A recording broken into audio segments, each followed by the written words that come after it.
Hello everyone, स्वागत है आपका हमारे एएस कोचिंग सेंटर में। अगर आप किसी सब्जेक्ट की किसी एग्ज़ाम की तैयारी कर रहे हैं और आपका सब्जेक्ट अगर होम साइंस है तो ये वीडियो आपके लिए काफ़ी हेल्पफुल होगा। आज का हमारा क्वेश्चन लगभग 100 है, तो आज हम 100 क्वेश्चन को सॉल्व करने की कोशिश करेंगे और आप सबसे हम्बल रिक्वेस्ट है कि जल्द से जल्द 1000 मतलब कि 1000 सब्सक्राइबर कंप्लीट होने में हेल्प करें, ताकि ये जो भी प्रैक्टिस सेट है हम सामने से आकर लाइव आकर कर सकें। तो लाइव अगर करते हैं तो आप भी लाइव अपनी प्रैक्टिस कर पाएंगे। ऐसे मुझे क्वेश्चन पढ़ के आंसर देना पड़ता है, तो आप अगर लाइव रहेंगे तो आपकी प्रैक्टिस और भी ज़्यादा अच्छी होगी। तो चलिए आते हैं टाइम वेस्ट ना करते हुए आज के अपने पहले क्वेश्चन पे। तो हमारा पहला क्वेश्चन है कि मलेरिया रोग का कारण है मादा क्यूक्लेस मच्छर, एनाफिलिस नर एनाफिलिस मच्छर या फिर नर क्यूक्लेस मच्छर या फिर इनमें से कोई नहीं। तो मलेरिया रोग का कारण क्या है? सोचिए क्या हो सकता है मलेरिया रोग का कारण। इसमें से कौन सा ऑप्शन सही है? तो मलेरिया रोग का कारण इनमें से ऑप्शन नंबर डी कोई नहीं होगा। अब ये कोई नहीं क्यों होगा? इनमें से कोई नहीं, क्योंकि नर एनाफिलिस मच्छर नहीं, मादा एनाफिलिस मच्छर के कारण मलेरिया रोग होता है। बहुत लोग यहाँ पे एनाफिलिस मच्छर देख के टिक मार देंगे, लेकिन इसको ध्यान नहीं देंगे। तो नर नहीं मादा, जहाँ मादा रहेगा वही आंसर सही हो जाएगा। तो मलेरिया रोग का कारण मादा एनाफिलिस मच्छर होता है, न कि नर एनाफिलिस मच्छर। चलिए आइए नीचे के ऑप्शन देखते हैं, नीचे के क्वेश्चन देखते हैं। इससे रिलेटेड बहुत ही अच्छे थ्योरी है, मैं उस सब भी आप सबके साथ शेयर करूँगी, जल्दी शेयर करूँगी जैसे ही समय मिलता है। तो देखते हैं नेक्स्ट क्वेश्चन है कि जब मलेरिया के कारणों का पता नहीं था तो इसके होने का कारण डैश बताया जाता था। सेकंड नंबर क्वेश्चन है, तो जब मलेरिया के कारणों का पता नहीं था तो इससे होने का कारण क्या बताया जाता था? गंदा पानी, अशुद्ध हवा, नर एनाफिलिस मच्छर या फिर मादा एनाफिलिस मच्छर। तो जब मलेरिया के लोगों को जानकारी थी ही नहीं तो उस समय वो कैसे पता करेंगे कि मादा एनाफिलिस मच्छर से हो सकता है? तो ये तो ऑप्शन ऐसे ही कट गया, ये भी ऑप्शन कट जाएगा। तो इन दोनों में से हमें सेलेक्ट करना है। तो जब मलेरिया के कारणों का पता नहीं था तो इसके होने का कारण गंदा पानी को समझा जाता था। गंदा पानी को समझने के पीछे भी एक रीज़न है, क्योंकि गंदे पानी के कारण ही मच्छर उत्पन्न होते हैं, इन गंदगी के कारण ही मच्छर उत्पन्न होते हैं। और ये मच्छर उत्पन्न होता होगा और इससे मलेरिया होता होगा, तो लोगों को लगता होगा कि गंदे पानी के कारण ही मलेरिया फैल रहा है, और मलेरिया मादा एनाफिलिस मच्छर के कारण होता है। चलिए आते हैं नेक्स्ट क्वेश्चन पे। रक्त की सफ़ेद कोशिकाओं का मुख्य कार्य है तो रोग से रक्षा करना, ऑक्सीजन लेकर जाना, भोजन लेकर आना या फिर रक्त जमाना। तो रक्त की सफ़ेद कोशिकाओं का मुख्य कार्य क्या होता है? तो रक्त की सफ़ेद कोशिकाओं का मुख्य कार्य रोग से रक्षा करना होता है। ऑक्सीजन लेकर जाना तो हीमोग्लोबिन का कार्य होता है, लेकिन रक्त की सफ़ेद कोशिकाओं का आरबीसी का कार्य होता है। लेकिन रक्त की कोशिकाओं का मुख्य कार्य सफ़ेद कोशिकाओं का मुख्य कार्य रोग से रक्षा करना होता है। ऑप्शन ए सही होगा। रक्त का जमना विटामिन ए के कारण होता है और भोजन लेकर जाना ये कभी भी रक्त के कार्य नहीं होंगे। सांस लेते समय क्या सावधानियां रखनी चाहिए? नाक से सांस लें, धूल व बदबूदार वायु में रुमाल का प्रयोग करें, मुंह ढककर नहीं सोना चाहिए और खुली हवा में सांस लें। यहाँ हमें कूट में आंसर देना है। आई होप कि इसका आंसर आप सबको बहुत ही इजी लग रहा होगा। तो इसका आंसर होगा ऑप्शन नंबर ए, नाक से हमें सांस लेना चाहिए, ये सही है।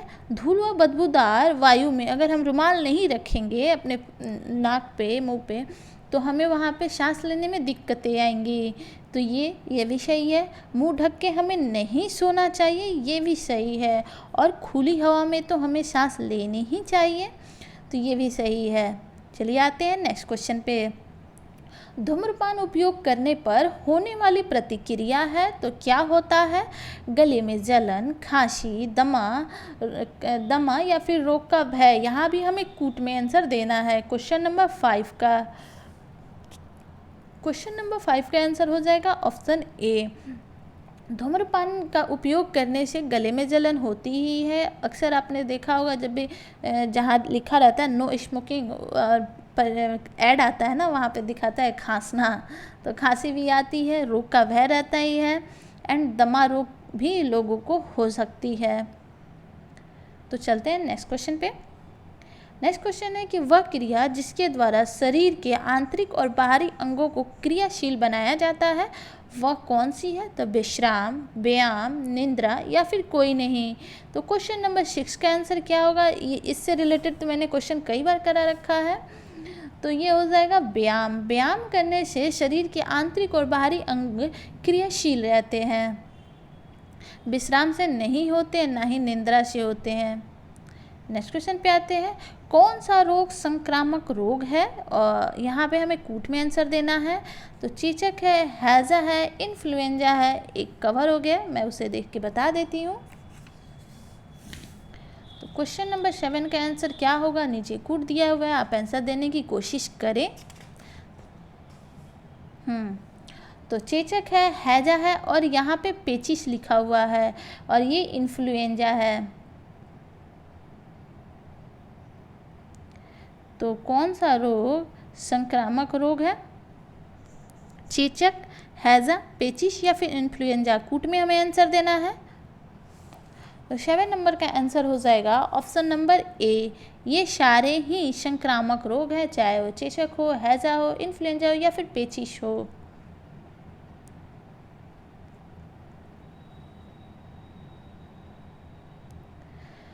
चलिए आते हैं नेक्स्ट क्वेश्चन पे। संक्रामक रोग फैल सकते हैं वायु के द्वारा, जल के द्वारा, भोजन के द्वारा या फिर शारीरिक संपर्क के द्वारा। क्वेश्चन नंबर 8 है। आई थिंक कि ये भी कूट में होगा। हाँ, कूट में है। तो चलिए देखते हैं यहाँ पे कूट में क्या क्या है। 8 नंबर क्वेश्चन को, संक्रामक रोग फैल सकते हैं तो कैसे फैल सकते हैं? तो संक्रामक रोग वायु के द्वारा भी फैलता है, जल के द्वारा भी फैलता है, भोजन के द्वारा भी फैलता है एवं शारीरिक संपर्क से भी फैलता है। तो ये सारे ही आंसर सही हो जाएंगे। यहाँ कूट में ऑप्शन नंबर ए सही हो जाएगा। अब और 14 सारे सही है। चेचक कई रूपों में होती है, जैसे बड़ी चेचक, छोटी चेचक, खसरा तो और सभी। तो 9 नंबर क्वेश्चन का आंसर क्या हो जाएगा? चेचक कई रूपों में होती है, तो क्या ये सारे सही हैं चेचक के सारे रूपों में? तो इसका आंसर ऑप्शन डी, हाँ ये सारे सही हैं। चेचक बड़ी चेचक के रूप में भी होती है, छोटी चेचक के रूप में भी होती है, और चेचक को खसरा भी बोलते हैं। तो ये सारे ही सही हो जाएंगे। ऑप्शन नंबर डी सही है। नेक्स्ट क्वेश्चन पे आते हैं। संक्रामक रोग वाले रोगी के डैश से दूर रहना चाहिए? थूक से, वमन से, मलमूत्र से एवं खांसी एवं छींक से। इसे भी हमें कूट में आंसर देना है, और इसके आंसर काफ़ी इजी होगा। आप क्वेश्चन पढ़ते ही आंसर टिक कर दिए होंगे। तो संक्रामक रोग के थूक से भी फैलता है, वमन से भी, मलमूत्र से भी और खांसी और छींक से भी, इसलिए हमें इनसे दूर रहना चाहिए। और अभी तो इसके आंसर सभी को बहुत ही ईजिली आते होंगे, क्योंकि अभी कोरोना के इतने हैवी प्रकोप से सारे गुजरे हैं, तो सबको अच्छे से पता होगा। अब देखते हैं next 11 number question. 11 number question में क्या है देख लेते हैं एक बार।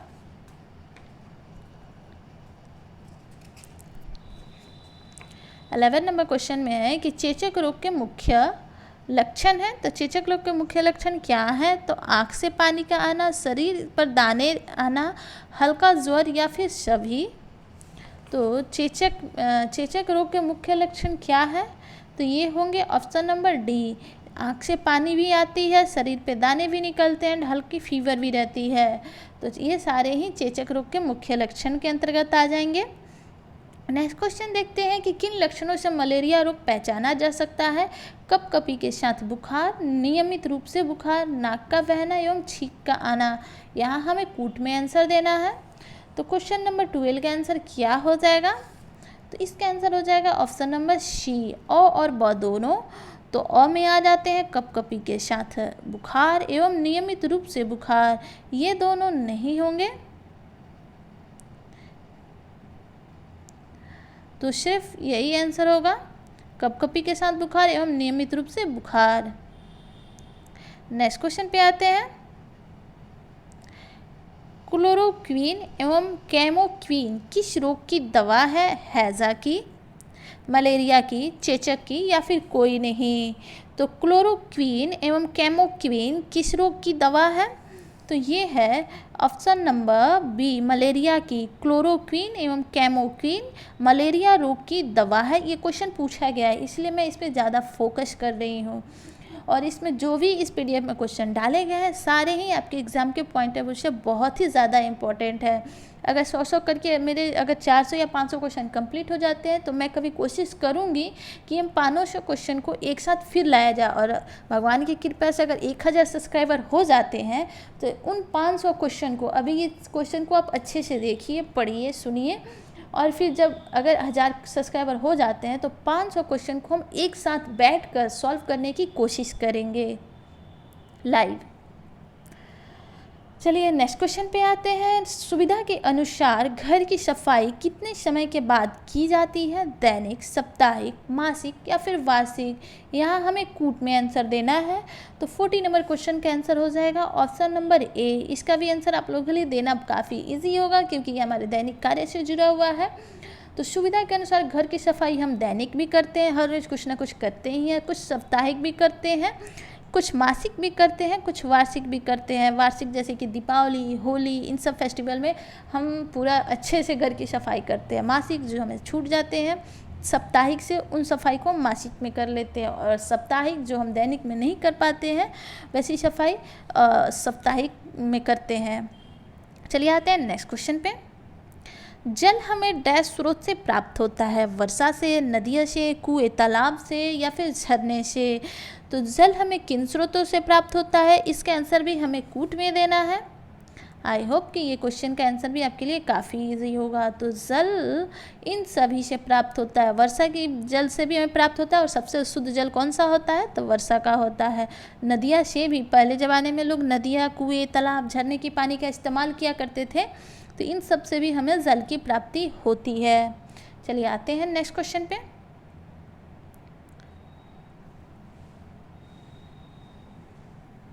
गैर संक्रामक रोग के कुछ उदाहरण हैं, क्या है? गठिया, कैंसर, उच्च रक्तचाप, मोती झरा।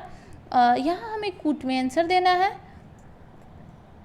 16 के बाद डायरेक्ट सर ये एक पेज शायद मिसिंग है, मैं किसी नेक्स्ट PDF में इंक्लूड कर दूंगी। ओके, चलिए आइए देखते हैं 37 नंबर क्वेश्चन का आंसर क्या हो जाएगा। तो 37 नंबर क्वेश्चन का आंसर हो जाएगा ऑप्शन नंबर बी। गैर संक्रामक रोग के कुछ उदाहरण हैं जैसे कि गठिया, कैंसर एवं उच्च रक्तचाप। ये सारे ही गैर संक्रामक रोग के उदाहरण हैं।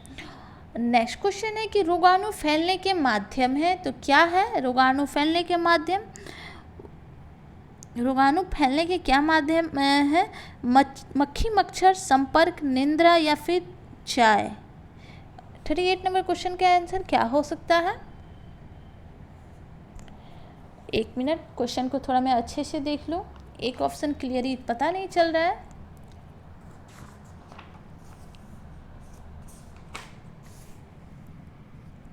हाँ, यहाँ पे वायु है, वायु, यहाँ पे वायु है। तो रोगाणु फैलने के माध्यम हैं कौन कौन से हैं? वायु है, मक्खी मच्छर है, संपर्क है या फिर निद्रा है? तो 38 नंबर क्वेश्चन का आंसर क्या हो जाएगा? 38 नंबर क्वेश्चन का आंसर होगा option number B.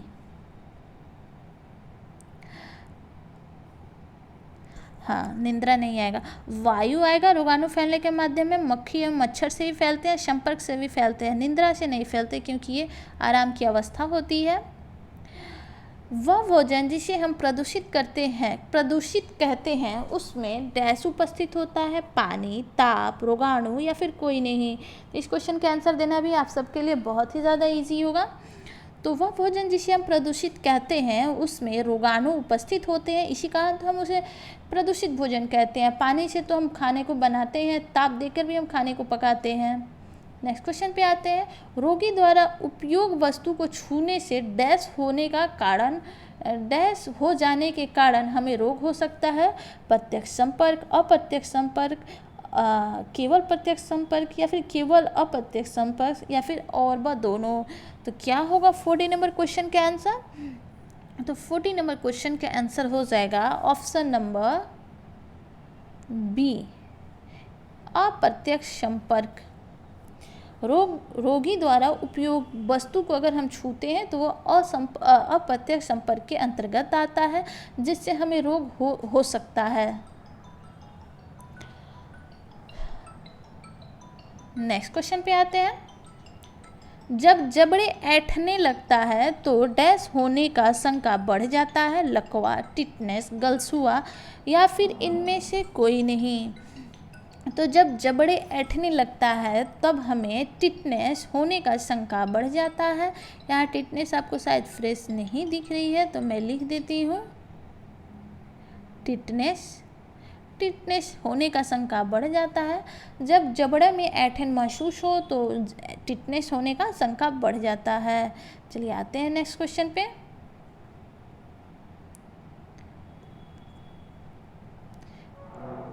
Next question पे आ जाते हैं। चावल के पानी जैसा मल डैश रोग में आता है? टीबी में, मलेरिया में, हैजा में या फिर इनमें से कोई नहीं। आई है क्या? फोन आ रहा है, रिसीव कर लीजिए।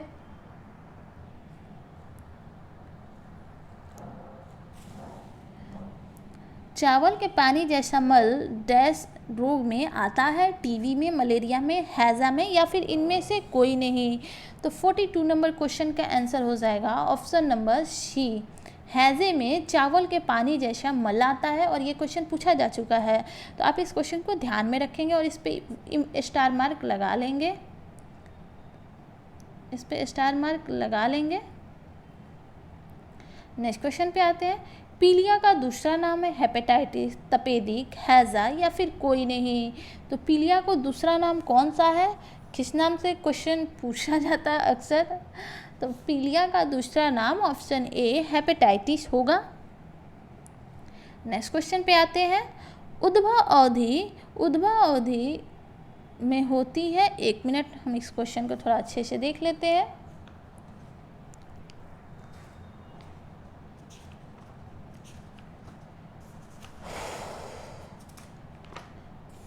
फोर्टी फोर नंबर क्वेश्चन है। उद्भव अवधि टाइफाइड में होती है? तो टाइफाइड की उद्भव अवधि होती है कितने दिनों की? 10 से 12 दिनों की, 12 से 14 दिनों की या फिर 14 से 21 दिन की या फिर कोई नहीं। तो 44 नंबर क्वेश्चन का आंसर हो जाएगा, क्या होगा? इसका आंसर हो जाएगा ऑप्शन नंबर सी, 14 से 21 दिन। टाइफाइड की उद्भव अवधि 14 से 21 दिन होती है।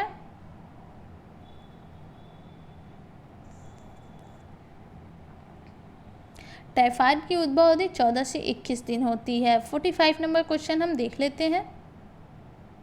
45 नंबर हम क्वेश्चन देख लेते हैं। 45 नंबर क्वेश्चन है कि वह स्थान जहां बीमारी फैलने की आशंका अधिक होती है, वह स्थान कौन सी होती है? वह स्थान जहां बीमारी फैलने की आशंका अधिक होती है, वह स्थान कौन सी होती है? खचाखच भरी बस, बंद कमरा, भीड़ भाड़ वाला स्थान या फिर सभी। तो 45 नंबर क्वेश्चन का आंसर क्या हो जाएगा? तो इसका आंसर होगा ऑप्शन नंबर डी, जहाँ बीमारी फैलने की शंका अधिक होती है वो ये सारे ही हैं। बहुत सारे लोगों से भरा हुआ बस हो या फिर बंद कमरा हो या फिर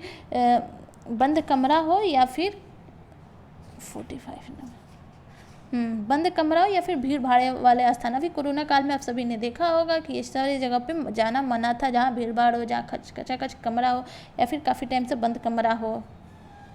चलिए नेक्स्ट क्वेश्चन पे देखते हैं। नेक्स्ट क्वेश्चन क्या है?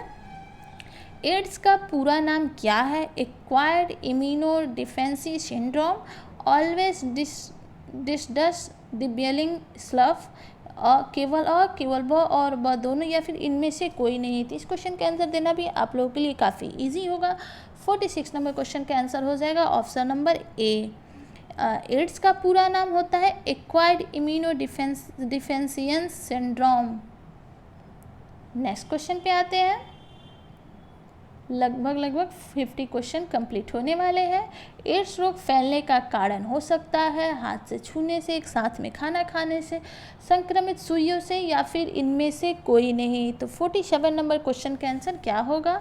एड्स रोग फैलने के क्या कारण है? तो संक्रमित सुइयां हो या फिर असुरक्षित यौन संबंध, इन सब से एड्स फैलते हैं।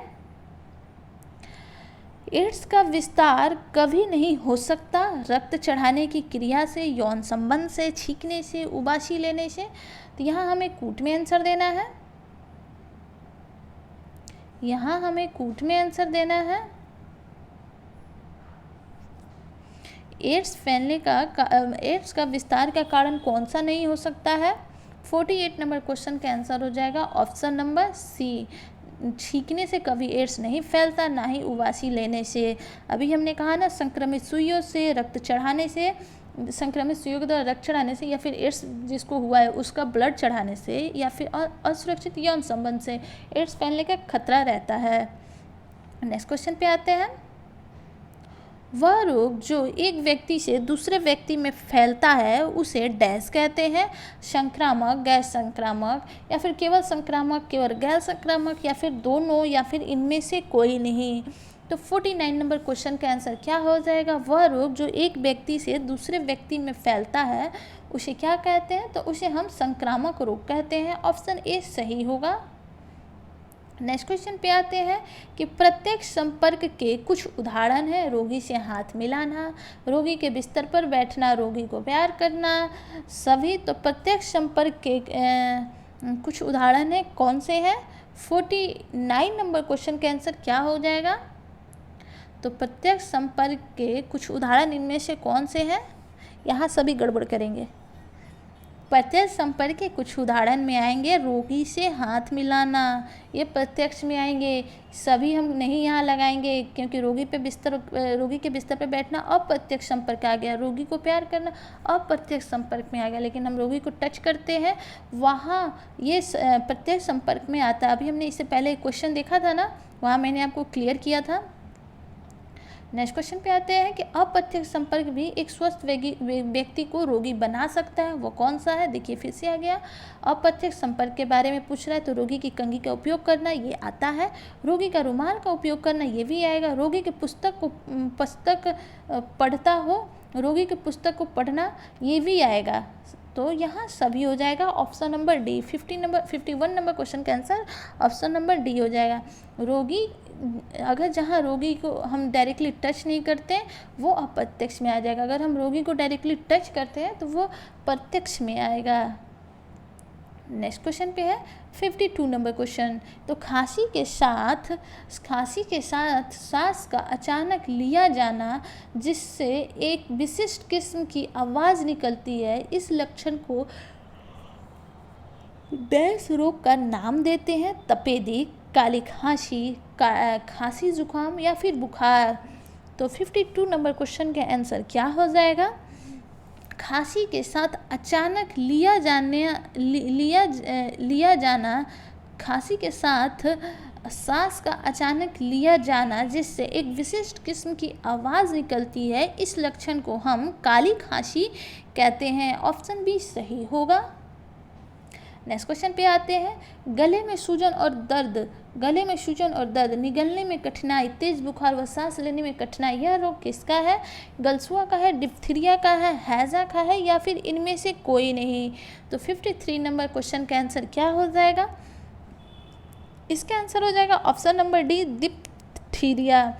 गले में सूजन, दर्द, निगलने में कठिनाई, तेज बुखार व सांस लेने में कठिनाई, यह रोग डिप्थीरिया का है। डिप्थीरिया का ये लक्षण है। इस रोग में बुखार और सर्दी लगना, खांसी आना, नाक, आँख, पानी बहना व पहले चेहरे और गर्दन पर और बाद में सारे शरीर पर फुफ्फुले निकलना, ये किसका लक्षण है? चेचक का, खसरा का, गर्मी का, या फिर इनमें से कोई नहीं। तो 54 नंबर क्वेश्चन का आंसर क्या हो जाएगा? तो ये सारे ही लक्षण खसरा के होते हैं, ऑप्शन बी सही होगा। इस रोग में बुखार और सर्दी लगती है, खांसी आती है, नाक और आँख से पानी बहने लगते हैं, पहले चेहरे और बाद में गर्दन और बाद में पूरे शरीर पे फफोली निकल जाते हैं। ये खसरे की निशानी है। नेक्स्ट क्वेश्चन पे आते हैं।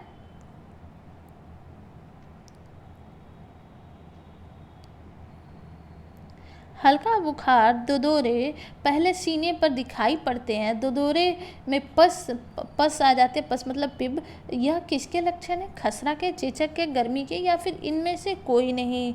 तो 55 नंबर क्वेश्चन का आंसर हो जाएगा चेचक का। ये लक्षण चेचक के हैं, जिसमें हल्का बुखार आता है, दोदोरे उगने लगते हैं, सीने पे दिखाई देने पड़ते हैं, और इन दोदोरे पे पिब मतलब पस या मतलब पिब निकलना स्टार्ट हो जाता है। ये चेचक का लक्षण होता है।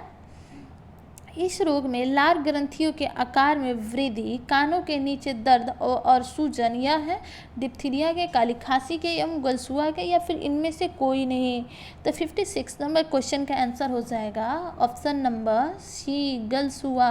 गलसुआ में लार ग्रंथियों के आकार में वृद्धि हो जाती है, कानों के नीचे दर्द एवं सूजन महसूस होने लगता है। तो ये गलसुआ के लक्षण होते हैं। नेक्स्ट क्वेश्चन देखते हैं। मोतीझरा। मोतीझरा का प्रतिरक्षण डैश के लिए प्रभावी है, डैश समय के लिए प्रभावी है, लंबे समय के लिए, थोड़े समय के लिए, कम समय के लिए, या फिर इनमें से कोई नहीं।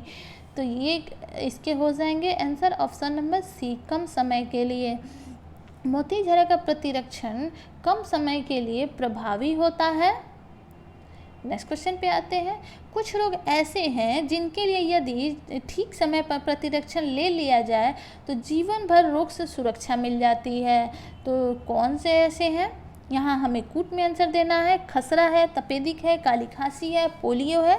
तो 58 नंबर क्वेश्चन का आंसर क्या हो जाएगा? तो इसका हो जाएगा, इसका आंसर देना आप लोगों के लिए काफ़ी ईजी होगा I think. Option number A और ब शौदा ये सारे ही होंगे।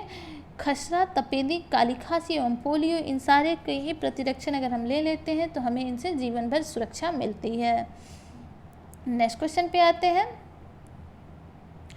तपेदिक के लिए कौन सा टीका लेते हैं? बीसीजी का, इसे ही हम टीबी के रोग के नाम से जानते हैं। पोलियो के टीके की खोज किसने की थी? जॉन सॉल्क ने की थी। नेक्स्ट क्वेश्चन पे आते हैं। डैश खुराक के बिना प्रतिरक्षण प्रभावी नहीं होता, ज़्यादा, कम, बूस्टर, या फिर इनमें से कोई नहीं। तो 59 नंबर क्वेश्चन का आंसर क्या हो जाएगा? तो इसका हो जाएगा option number C, booster. Booster खुराक के बिना प्रतिरक्षण प्रभावी नहीं होता है। चिकन पॉक्स का रोगी आमतौर पर लगभग 10 सप्ताह तक पीड़ित रहता है, 1 सप्ताह, 2 सप्ताह, 3 सप्ताह, या फिर 4 सप्ताह। तो 60 नंबर क्वेश्चन का आंसर क्या हो जाएगा? तो इसका हो जाएगा ऑप्शन नंबर सी, 3 सप्ताह तक। चिकन पॉक्स का रोगी लगभग आमतौर पर 3 सप्ताह तक पीड़ित रहता है। नेक्स्ट क्वेश्चन पे आते हैं। बुखार में शरीर का तापमान डैश से ऊपर चला जाता है, कितने से? 37.5 degree Celsius, 36.4 degree Celsius, 37.8 degree Celsius, या फिर 37 डिग्री सेल्सियस से ऊपर चला जाता है। तो यहाँ सेल्सियस में पूछ रहा है, तो 61 नंबर क्वेश्चन का आंसर हो जाएगा option number D, 37 degree Celsius से अगर ऊपर शरीर का तापमान जाता है तो उसे हम फीवर मानते हैं। चलिए नेक्स्ट क्वेश्चन पे आते हैं। मलेरिया होने का पता डैश जांच से पता चलता है? तो पेशाब की जांच से, खून की जांच से, मल की जांच से, या फिर कोई नहीं।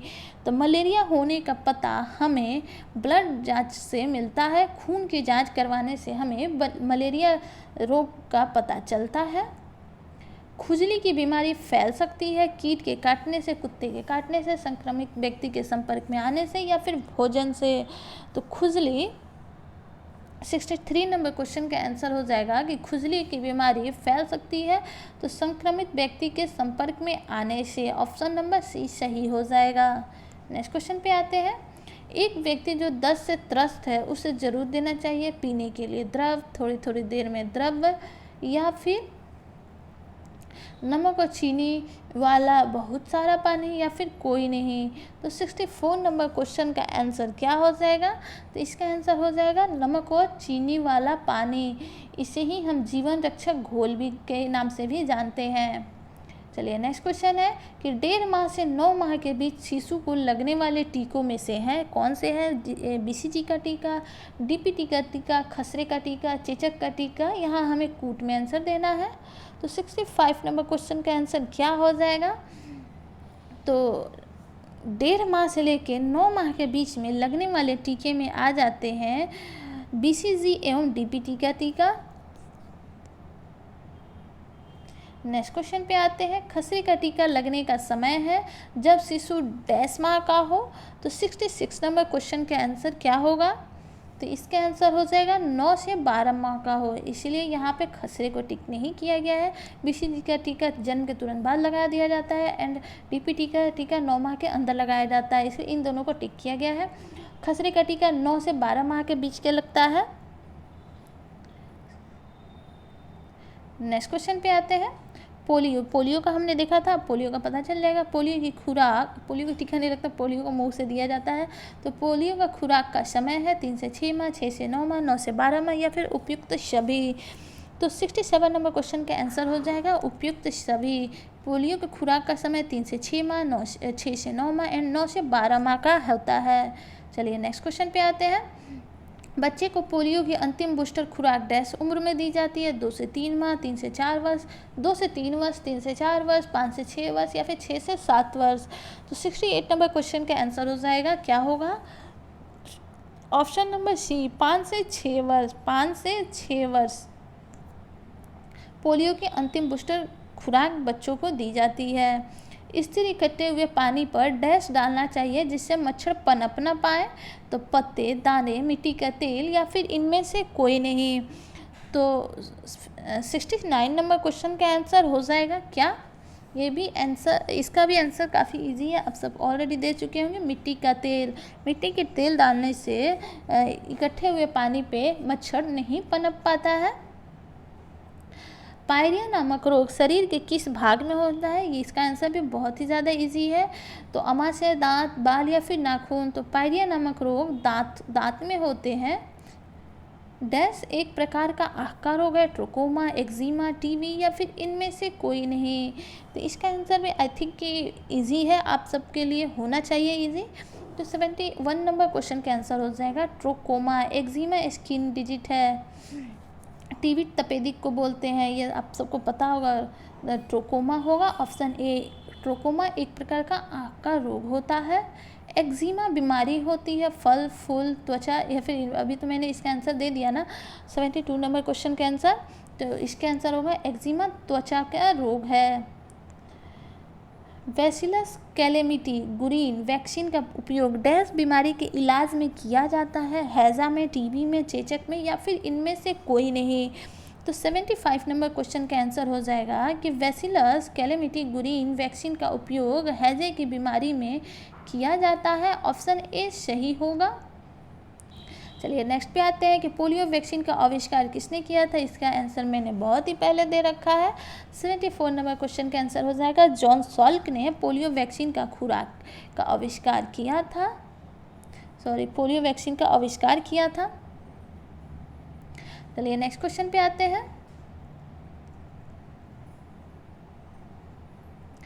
टीबी रोग में सबसे ज़्यादा प्रभावित होता है फेफड़ा, गुर्दा, हृदय या फिर इनमें से कोई नहीं। तो 75 नंबर क्वेश्चन का आंसर हो जाएगा टीबी रोग से सबसे ज़्यादा फेफड़ा प्रभावित होता है। नेक्स्ट क्वेश्चन पे आते हैं कि लकवा होने पे डैश प्रभावित होता है? धमनी, शिरा, नाड़ी या फिर इनमें से कोई नहीं। तो लकवा होने पे क्या प्रभावित होता है? तो ऑप्शन सी नाड़ी प्रभावित होता है। चलिए नेक्स्ट क्वेश्चन पे आते हैं, पोलियो डैश पर असर करता है? पित्त पर, अमाशय पर, यकृत पर या फिर इनमें से कोई नहीं। तो 77 नंबर क्वेश्चन का आंसर क्या हो जाएगा? तो इसका होगा पीलिया यकृत को प्रभावित करता है। नेक्स्ट क्वेश्चन पे आते हैं। डैश बड़ा आकार ले लेती है जब व्यक्ति को मलेरिया हो जाता है, तो प्लीहा, गुर्दा, त्वचा या फिर इनमें से कोई नहीं। तो 78 नंबर क्वेश्चन का आंसर हो जाएगा ऑप्शन नंबर ए, प्लीहा बड़ा आकार ले लेती है जब व्यक्ति को मलेरिया हो जाता है। नेक्स्ट क्वेश्चन पे आते हैं। डैश एक प्रतिबंधित रोग है, स्कर्वी, रात्रि अंधापन, पोलियो या फिर इनमें से कोई नहीं। तो 79 नंबर क्वेश्चन का आंसर बहुत ही इजी है, पोलियो। पोलियो एक प्रतिबंधित रोग है। नेक्स्ट क्वेश्चन पे आते हैं। डैश वह रोग है जिन्हें आवश्यक सावधानी से रोका जा सकता है। तो डैश वह रोग है जिन्हें आवश्यक सावधानी से रोका जा सकता है, प्रतिबंधित, संक्रामक, छूत का रोग या फिर इनमें से कोई नहीं। तो 80 नंबर क्वेश्चन का आंसर आप लोग के लिए देना बहुत ही ज़्यादा इजी होगा। तो प्रतिबंधित रोग जिन्हें आवश्यक सावधानी से रोका जा सकता है, जैसे एग्जांपल ले लीजिए पोलियो का। अगर पोलियो का खुराक, जैसे हमारे देश में जो सरकार है वो काफ़ी एक्टिव है पोलियो बीमारी को लेकर, अब शायद ही हमारे इंडिया में कोई पोलियो से ग्रसित होगा। तो अगर हम पोलियो की खुराक अपने बच्चों को टाइम टू टाइम देते हैं और सही तरह से ध्यान देते हैं तो उन्हें पोलियो का रोग कभी भी नहीं हो सकता है। चलिए नेक्स्ट पे आते हैं। इनाकुलेशन की क्रिया के चरण है, तो क्या है? उसी रोगी के जीवाणु का प्रयोग, रोग के कोमल लक्षण, प्रतिरोधक शक्ति या फिर इनमें से सभी। तो 81 नंबर क्वेश्चन का आंसर हो जाएगा ये सारे ही। इनाकुलेशन की क्रिया के चरण है उसी रोग के जीवाणुओं का प्रयोग करना, रोग के कोमल लक्षण और प्रतिरोधक शक्तियाँ। नेक्स्ट क्वेश्चन पे आते हैं। इनाकुलेशन डैश रोग के प्रतिरोध के लिए दिया जाता है, फ्लैग, कॉलेरा, वेलीवेरी या फिर स्कॉर्वी। यहाँ हमें कूट में आंसर देना है। तो 82 नंबर क्वेश्चन का आंसर क्या होगा? तो इसका हो जाएगा ऑप्शन नंबर बी। इनाकुलेशन फ्लैग और कॉलेरा रोग के प्रतिरोध के लिए दिया जाता है। नेक्स्ट क्वेश्चन पे आते हैं। क्यूनिन का प्रयोग डैश रोग के लिए किया जाता है, फ्लैग, टीबी, मलेरिया या फिर स्कर्वी। तो इसका आंसर भी काफ़ी इजी होगा क्योंकि हम बचपन से पढ़ते आ रहे हैं कि क्यूनिन का प्रयोग मलेरिया के लिए किया जाता है। जीवाणुओं द्वारा शरीर में प्रवेश करने के पश्चात और लक्षण प्रकट होने के बीच के समय को क्या कहते हैं? तो अंडा सेकने की क्रिया, पनपना, इंक्यूबेशन या फिर सभी। तो 84 नंबर क्वेश्चन का आंसर हो जाएगा ऑप्शन नंबर डी, सभी। जीवाणुओं द्वारा शरीर में प्रवेश करने के पश्चात और लक्षण प्रकट होने के बीच के समय को अंडा सेकने की क्रिया, पनपना, इंक्यूबेशन एवं ये सारे ही होंगे। ऑप्शन डी सही हो जाएगा। जीवाणु इंक्यूबेशन के समय डैश उत्पन्न करते हैं जिससे रोग उत्पन्न होता है। तो बच्चे, निद्रा, विष या फिर इनमें से कोई नहीं। तो 85 नंबर क्वेश्चन का आंसर हो जाएगा ऑप्शन नंबर बी, निद्रा। जीवाणु इंक्यूबेशन के समय निद्रा उत्पन्न करते हैं जिससे रोग उत्पन्न होता है। चलिए आइए नेक्स्ट क्वेश्चन पे देखते हैं। नेक्स्ट क्वेश्चन है कि किसी रोग का बहुत से लोगों को प्रभावित करना, एक ही समय में एक ही स्थान पर और दूसरे स्थानों पर फैलाने की क्षमता रखना क्या कहलाता है? महामारी, व्यापक, सरकारी लापरवाही या फिर इनमें से कोई नहीं। तो इसका आंसर भी बहुत ही ईजी, आप इजीली दे जाएंगे। तो इसका आंसर हो जाएगा महामारी। अभी जैसे आपने देखा ना कोरोना कैसे लोगों को फैल रहा था। पेनिसिलिन का आविष्कार किया था तो मैडम क्यूरी ने, फ्लेमिंग ने, फैराडे ने या फिर इनमें से कोई नहीं। तो 87 नंबर क्वेश्चन का आंसर हो जाएगा ऑप्शन नंबर बी, ए, फ्लेमिंग ने पेनिसिलिन का आविष्कार किया था। तंबाकू के हानिकारक पदार्थ डैश पाया जाता है। तंबाकू में हानिकारक पदार्थ डैश पाया जाता है, कैफीन, ब्रोमीन, निकोटीन या फिर इनमें से कोई नहीं।